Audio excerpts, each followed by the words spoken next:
Actually, we are in downtown Fort Worth that has changed tremendously, and that is a blessing in no ways than one.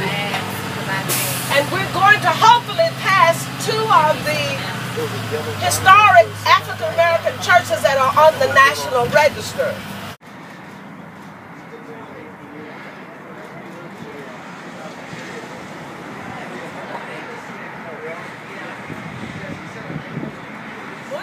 In our chapel, they have a feud going on to this very day. Really? What's the members? They're debating which church came first. Morning Chapel was built by rocks that were brought in from Weatherford, Texas by horse and buggy. And Allen Chapel was built thereafter. I'm saying that, but the members of the church are saying no, that they were built first. Evans Avenue was at one time the entertainment capital of Fort Worth. Back in the 30s and the 40s, all of entertainment, be it gospel, be it jazz, be it rock and roll, they came to Evans Avenue because we had hole in the walls, if you will. Still do, some places. Nightclubs where they could go and entertain. At the onset of change, and we do expect that to happen, and when the change became necessary, we lost Evans Avenue, just like we lost 9th Street downtown. 9th Street was at one time the African American business community. Well, we had a city council representative as well as our city manager and mayor who said, let's revitalize Evans Avenue.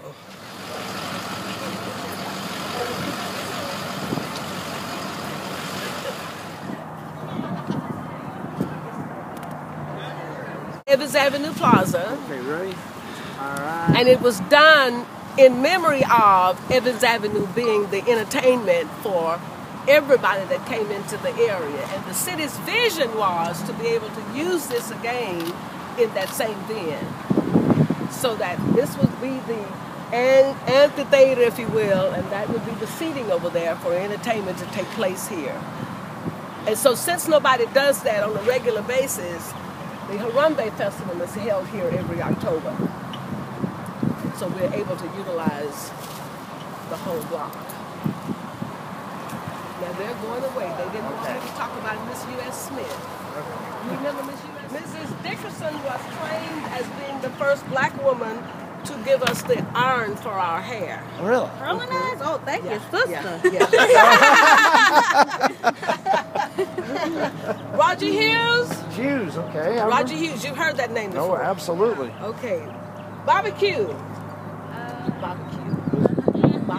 And then this picture you'll see more of when we go into the museum.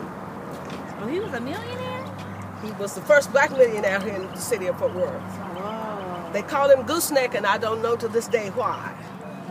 This is the Women's Club? Yeah, Women's Federated Club was built by a group of black women who needed a facility for a meeting place.